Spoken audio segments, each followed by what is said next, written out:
Hope you're having a good weekend. Thanks for joining us here on the Ravens Rundown. Tyler Jones here with you. Appreciate you joining us. On today's show, you have questions, I have answers. Another Ravens Rumors mailbag. But before we get to that, we are in the midst of a sub-battle up against Pittsburgh Steelers talk.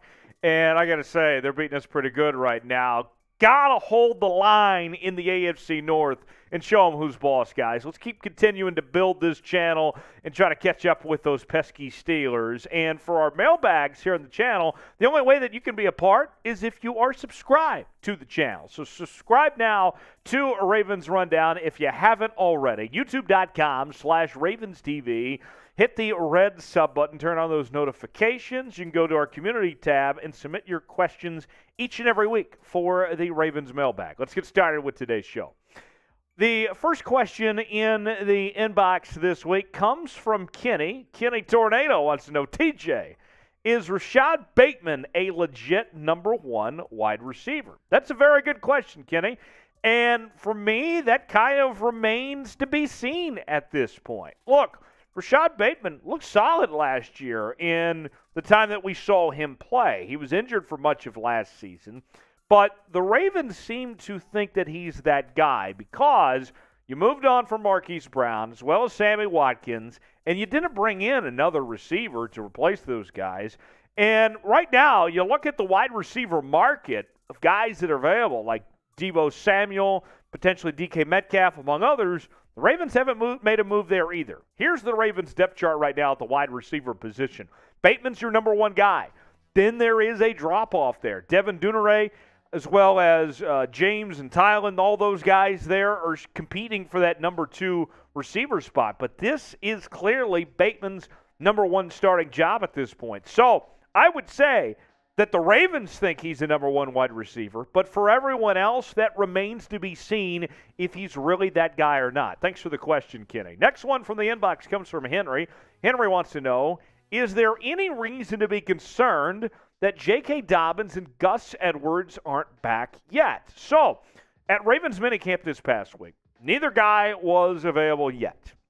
And what we heard from John Harbaugh and the Ravens coaching staff was that they expect these guys to be ready to go when the season begins, but they're still not around. So there's a look at the Ravens depth chart. J.K. Dobbins and Gus Edwards, 1 and 2, and then behind them Mike Davis, Justice Hill, Tyler Beatty and company, or Beatty from Mizzou. And here's why I would say I would not be concerned. Mike Davis and Tyler Beatty looked really good in minicamp. Beatty, I have high hopes for. I thought he was a really good find in day 3 and has a lot of potential there at his spot. Mike Davis has looked good in the times that we've seen him play for the Atlanta Falcons. So this is not a situation like we saw last year with the Baltimore Ravens where they were so short-handed at the running back position. You're going to have at least one, if not both guys back when the season begins. And if either guy is not available for whatever reason, you have depth at that position now that you did not have before. So that's why I'm not very concerned. You don't have to rush getting these guys back when they're not ready. Now, who's going to be the starting running back? If it's between one of these two guys when the season begins, who is it? Is it J.K. Dobbins? Is it Gus Edwards? Let me know in the comment section. It is our pinned comment today. You're about to get an ad break. Take advantage of it. While the ads play, get your votes in. Type JK for J.K. Dobbins. Type GS for Gus Edwards. Let me know in the comment section below one way or the other. JK for J.K. Dobbins. GS for Gus Edwards. Next question in the inbox comes from Aiden. Aiden wants to know, what is the possible return time for David Ojabo, and when does his return? Could Baltimore have one of the best young pass rushing duos? Ojabo comes from Michigan, second-round pick, first-round grade, but that injury that he suffered at the end of last year, leading up to the NFL draft and everything, what we've heard about Ojabo is that at this point in time that he feels like he'll be back in the early parts of the season. Now, here's what I would say, folks. In regards to David Ojabo at this point, think of this year like a redshirt year, essentially. There's no reason to rush Ojabo back before he is 100% ready. A young guy, you don't want him to get banged up even more than what he already is at this point. So for me, I think we will see David Ojabo this season, but there's no reason to rush it. Take the time, let him learn the system. That's why I would go ahead and bring in Justin Houston, somebody like that, to let David Ojabo take all the time he needs. If I was going to go to free agency and look for somebody, I would bring in like Justin Houston or somebody like that to be a stopgap until David Ojabo is ready to go, quite frankly. But when they get him, he is going to be phenomenal. I have high hopes about Ojabo that he's going to be a star in this league. He'll be a lot of fun. Next question comes from Jackson. Jackson wants to know, so everyone wants us to get a wide receiver, but I don't want to miss what they have right now, and the only thing we would add would be an outside linebacker, and I would rather just wait till Ojabo comes back.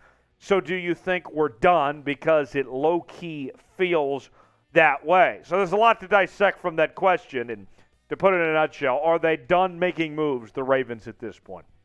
The answer, I don't think so. I think that there is still a move or two. Now, they're not going to find a number one receiver, as we mentioned, but maybe they go ahead and get like an Odell Beckham or a Will Fuller or something like that. Like we mentioned earlier, a Justin Houston, somebody to that effect of some sorts. I would be surprised if the Ravens stay with the roster as is right now and don't make any moves going forward. But remains to be seen. I'm excited about Ojabo. I know a lot of you guys are as well, but give him time. No need to rush this. Do this right. Make it a redshirt year if you have to. No problem by me on that front. Next question comes from John. John wants to know, who is a player thought to start that you think will lose their starting spot? Well, right now, the Ravens depth chart shows that one of the starting safety spots belongs to Chuck Clark. That's not going to happen. Chuck Clark is not going to be a starting safety at the beginning of this season. It's going to be Kyle Hamilton. He'll be that guy playing alongside Williams there, pickup from the New Orleans Saints. That'll be your duo there when it comes to that safety spot. Kyle Hamilton's terrific. He has a chance to be Rookie of the Year. Chuck Clark, not only is he about to lose his job, the Ravens are going to be shopping him. They're going to see if they can find something, a draft pick, whatever it may be, and try to move on from Chuck Clark if he's not released altogether at some point. To me, that's the guy that, if I had to put my money down, who's not going to be a starter, that's a projected starter right now, it's Chuck Clark. And it's not a knock on Chuck Clark at all. It's just how good Kyle Hamilton's expected to be. Remember, our own Tom Downey rated him the number one player in this year's draft. He's that good, folks. He is going to be something special. The Ravens found a gem with that later pick that they had in the first round there. I'm telling you, Kyle Hamilton is going to be something else. Watch out for him. He's going to make an instant impact. Next question in the inbox comes from Tito. Tito wants to know, how important was it for Lamar to return to the team this week? Well, let's go back and look over the notes from this week on his return.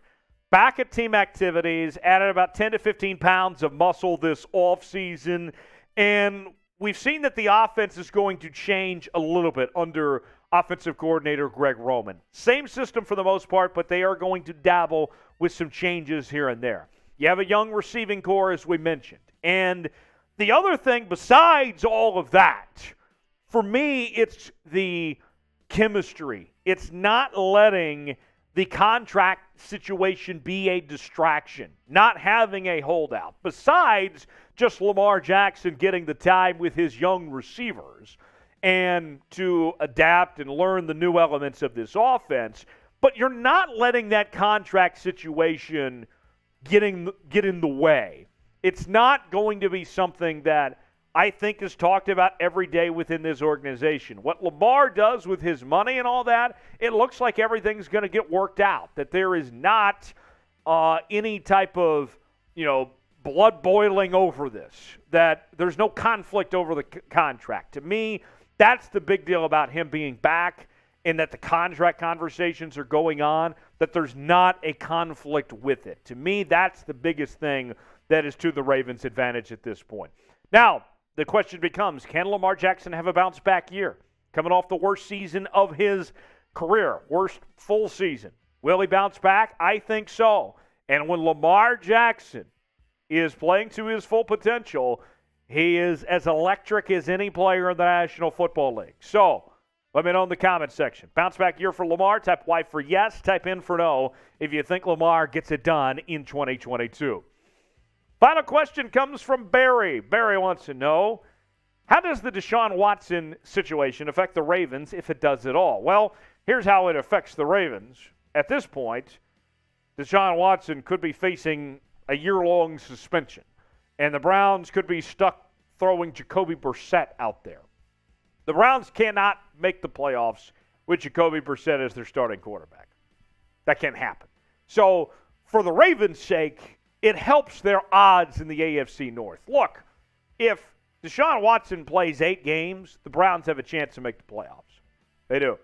But anything, that if he misses more than that, then that's where it becomes a major problem for the Browns at that point.